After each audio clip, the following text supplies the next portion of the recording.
Thank you for joining us tonight. You're now with me, Shamina Tour for TVS Nightline. We begin with this breaking news.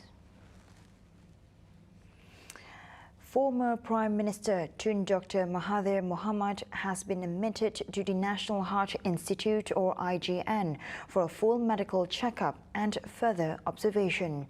According to a statement from IGN, Dr. Mahathir arrived at the institute at 7 p.m. on Thursday.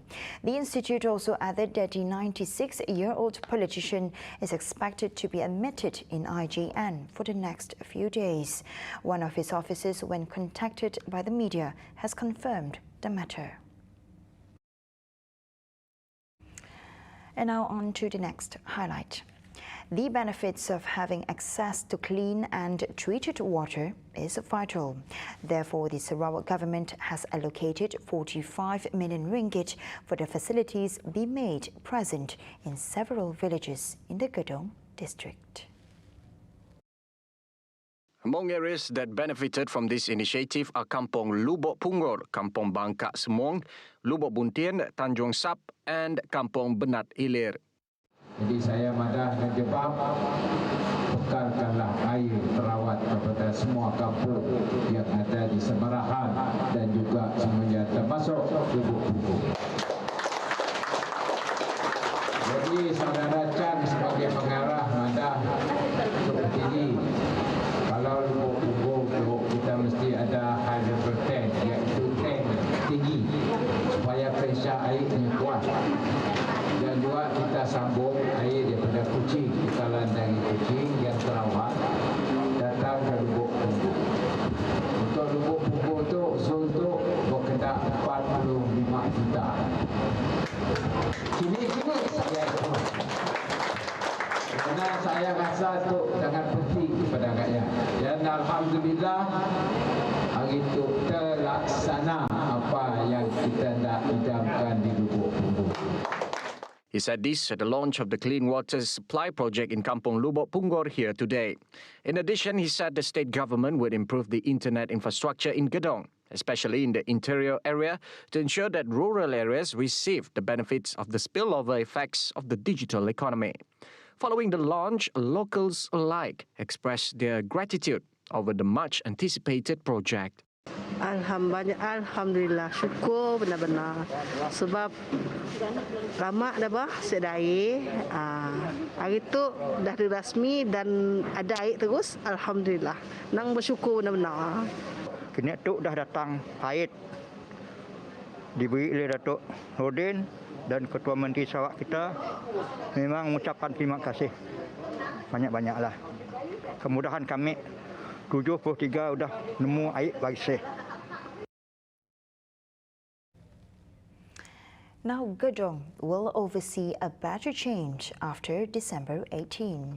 This was said by Chief Minister Datuk Patinggi Tan Sri Abang Johari Tunopang as a Gedong candidate to ensure development in rural areas continues to be part of the government's efforts. He also urged locals in Gedong to play their part in ensuring development continues to be part of the government's efforts under a stable administration. Jadi masa depan kita di bawah daerah sekali dapat kita percepatkan pemansang kita itu. Dan aku beri terima kasihlah kepada pegawai-pegawai daripada kerajaan yang dapat membantu untuk membangunkan kita di situ. Jadi terlalu awal untuk saya cakap lebih banyak. Kerana apabila kita menang pada 18 bulan, lebih banyak lagi ucapan saya. Waktu yang baru kita rancang dan saya minta pegawai daerah yang baru, kita bangun kompleks daerah yang baru, terus kita membangunkan gedung dan sampailah ke Semunyan dan kawasan-kawasan lain. Gedong, located around 90 kilometers from Kuching, has been identified as a new district that will benefit from improved infrastructures and more organized development.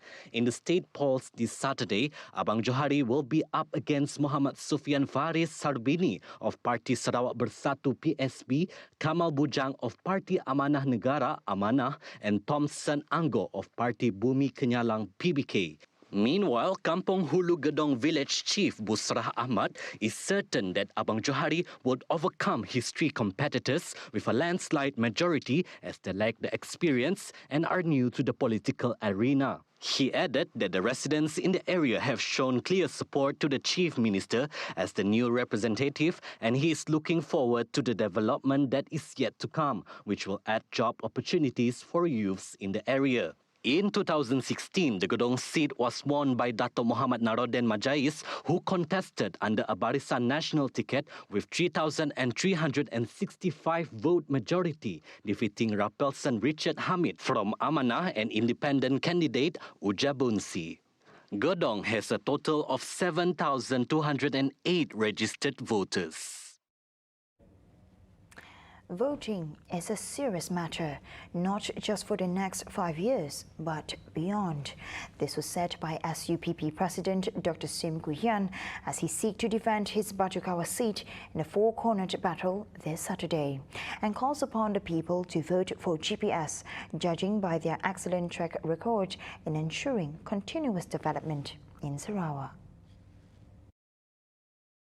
Adding to that, he said that politics should not be unsolicited and toxic, as it could be jeopardized by fake news.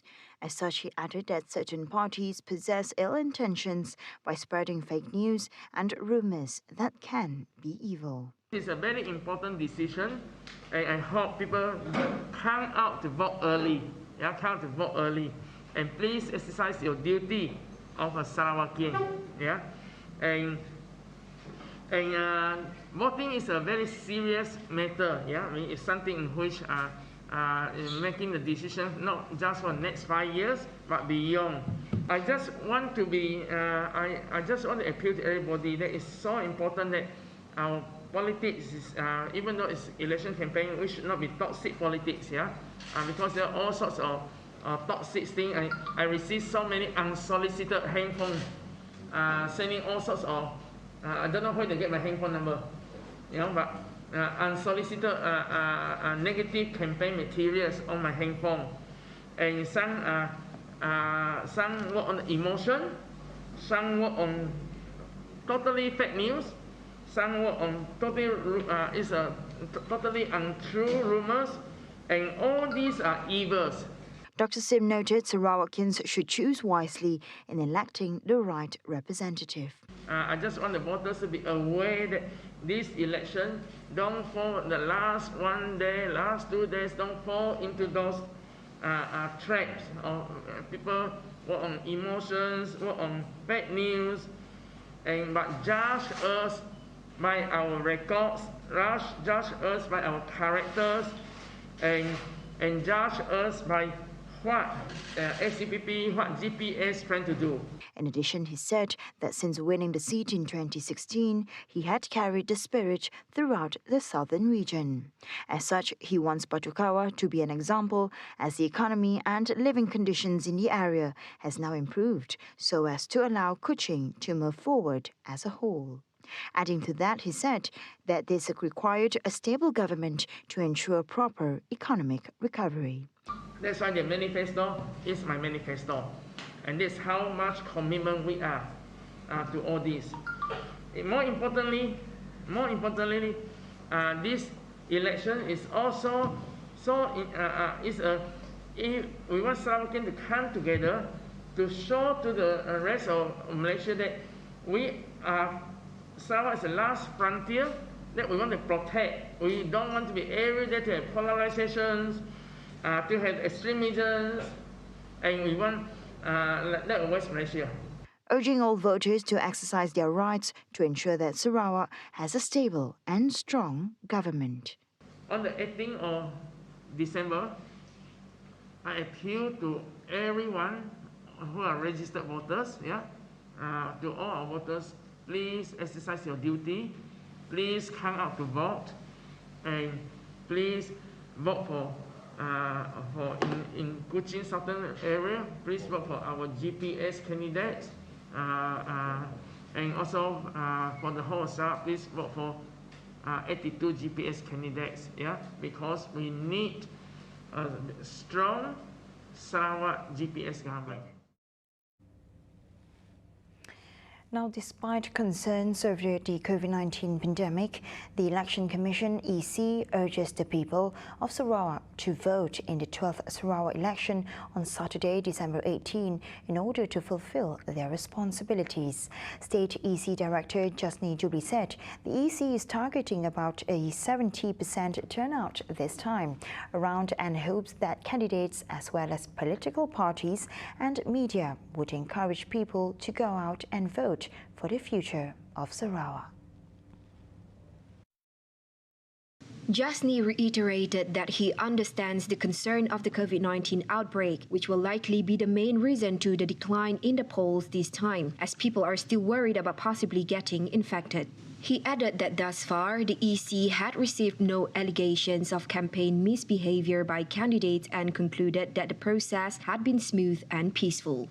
Regarding the early voting process, which took place from 7:30 a.m. to 5 p.m. on Tuesday, he stated that as of 4 p.m., the early voting percentage was 88%, which involved 12,585 military personnel and their spouses, and 10,458 police personnel and members of the GOF and their spouses.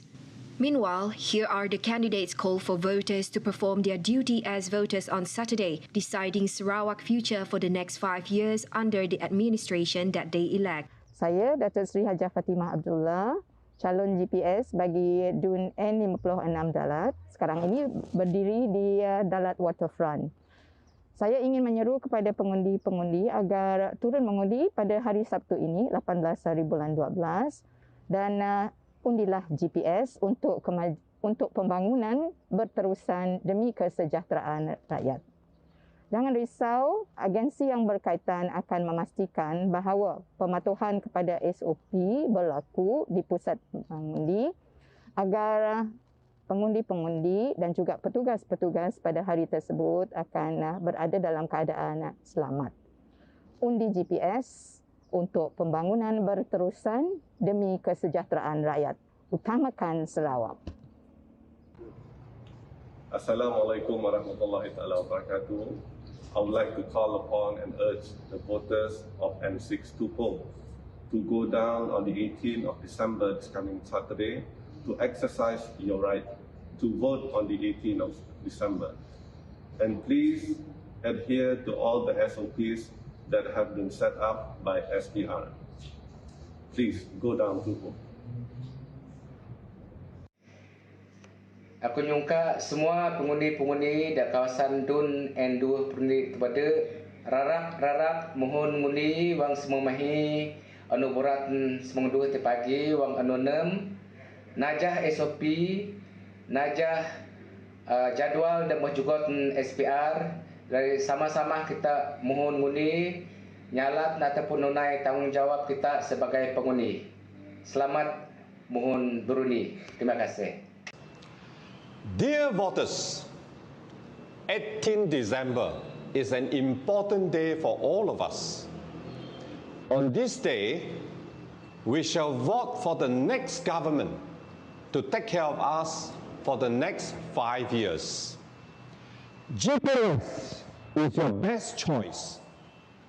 With proven results and capable leaders, GPS will serve you to meet your expectations.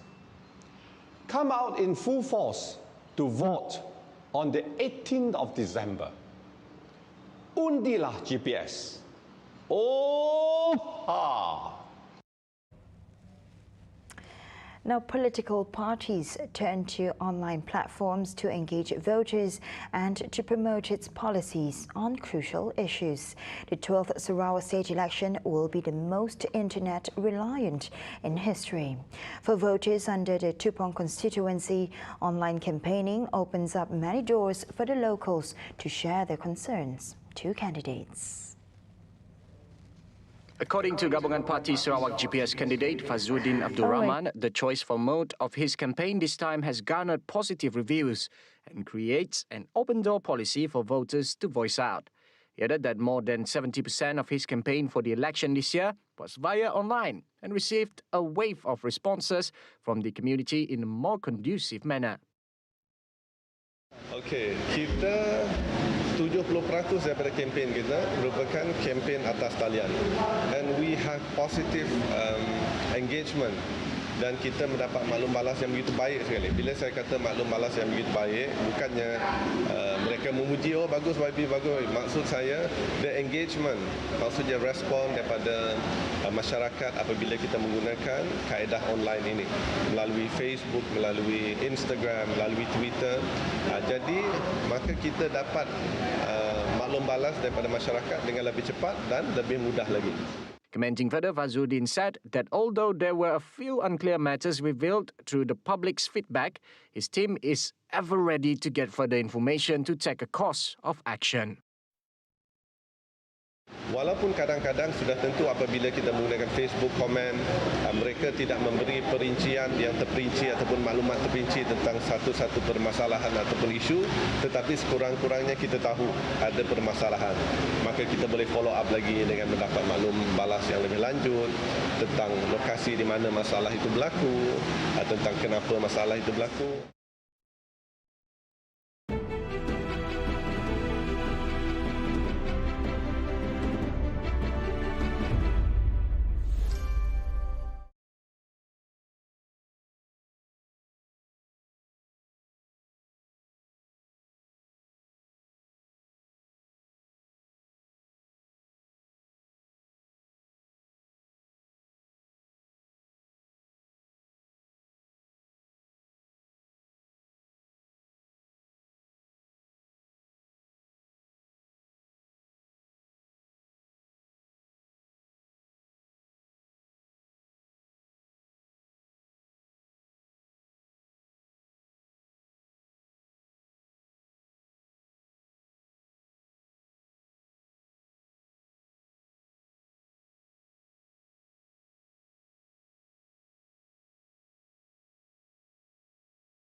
Welcome back to the Nightline.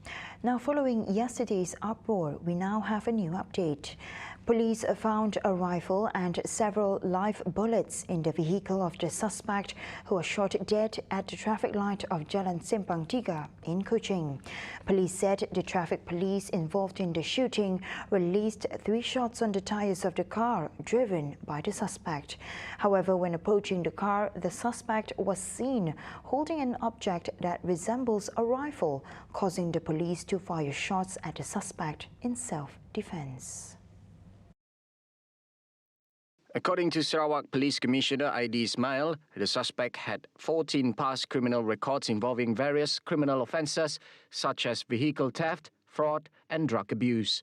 A post-mortem will be carried out at the Sarawak General Hospital mortuary to identify the cause of death. ID says the police will conduct a thorough and comprehensive investigation. Therefore, the public are advised to not make any speculations about this incident to avoid interference of the investigation. The case was investigated under Section 307 of the Penalty Code and Section 8(a) of the Firearms Act 1960.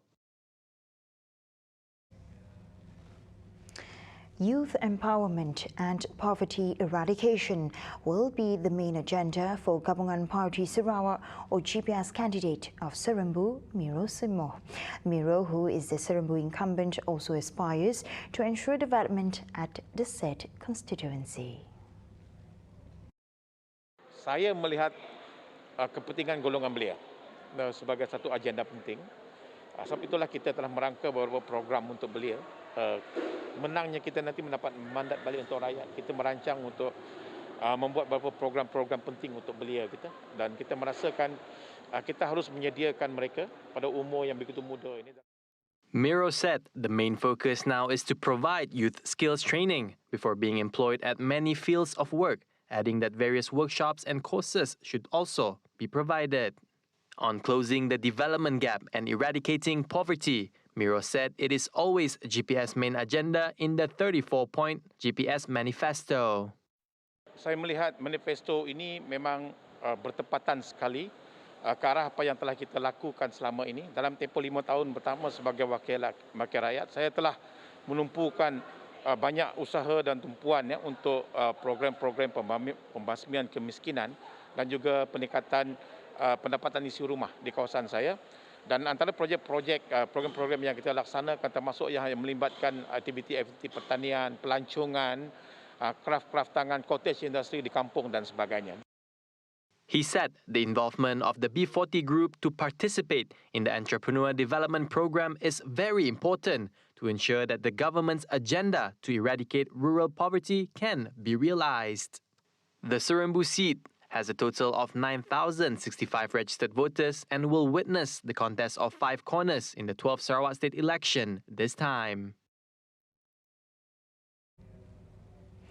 On the other hand, Simpangang GPS candidate Datuk Francis Harden HOLLIS vowed that he will continue to fight and bring in continuous development in the constituency, noting that his track record over the last 5 years have proven success in the areas of education, tourism and commercial farming, true to his manifesto of where nobody is left behind. So within these 5 years, we have tourist product to focus on, education, and of course, commercial farming. And these are the 3. And of course, the new road. This road, 25 kilometers, anggaran cost or estimated cost, 87 million. This road will serve 27 long houses, plus 3 primary schools. And of course, this will also open up a new area for farming, commercial farming. And this will boost the economy of Bandar Semangang. The 5-term assemblyman serving in Simpangang said that there is still more development agenda in the pipeline for the area, which has benefited from the Sri Aman Development Agency or SADA initiatives. Meanwhile, on the campaign side, he said his machinery had to adapt to the new normal and use a different approach than previous elections. We use different tactics. We have to go door to door, enter the poster and the voting slip, and also the manifesto. From there, I think we have to adapt to a new SOP. In the upcoming 12th state election, there will be a 4-corner fight in Simpangang between Parti Bumi Kenyalang (PBK), Parti Sarawak Bersatu (PSB), Democratic Action Party (DAP), and Gabungan Parti Sarawak (GPS). GPS Mambong candidate Dr. Jerib Susil has called upon voters in the constituency to fulfill their civic duty this coming election day. He urged the voters to cast their votes with wisdom to ensure that development will continue. We want them to know that the Gabungan Parti Sarawak GPS is a government which has a strong foundation and administrative capability to ensure future development of the area, and so we ask them to vote for a new mandate for the Gabungan Parti Sarawak. We hope that they will cast their vote with wisdom and with decision, so that in such that development will continue in this place. Dr. Jerib was met by TVS this morning during a walkabout program around Siburan town to visit the completed and current projects in the area. Among the projects toured include the Siburan basketball court completed under the Minor Rural project and the upgrading of multi-purpose hall and construction of SJK Chunghwa Siburan recreational field as well as the booster pump project. Additionally, Dr. Jerib announced that the 5 million ringgit widening of Santa Road is currently ongoing. Once completed, the Santa Highlands will become a new tourist attraction in the area. And these are the things which we have built up. And with these 5 walkabouts, we want to show to the voters that we are actually concerned about the future development of Siburan.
Thank you for staying with me. And now on to another development. The Health Ministry has confirmed a second case of the Omicron variant of COVID-19 in Malaysia in an 8-year-old Malaysian girl who returned from Lagos, Nigeria on December 5. The girl arrived in Malaysia through a transit flight from Doha, Qatar with her mother and sister.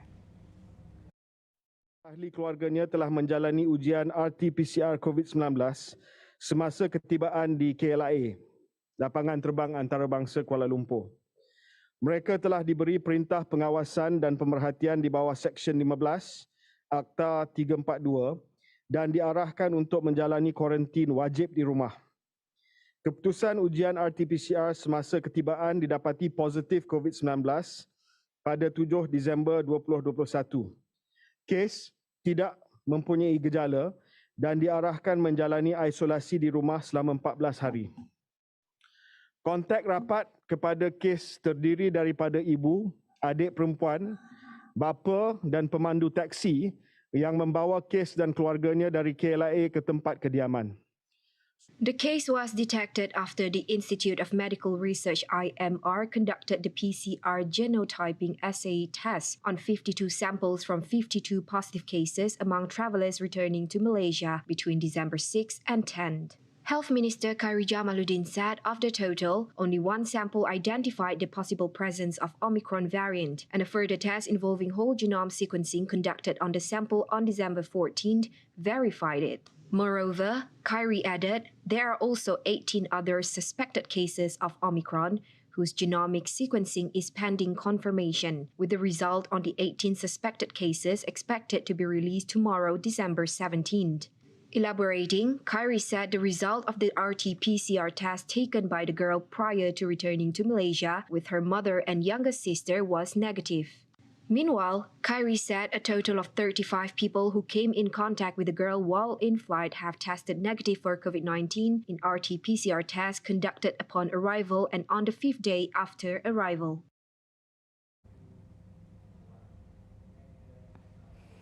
And that concludes TVS Nightline for tonight. And for that, I would like to call upon voters in Sarawak to come out this December 18 and exercise your right, for every vote is crucial.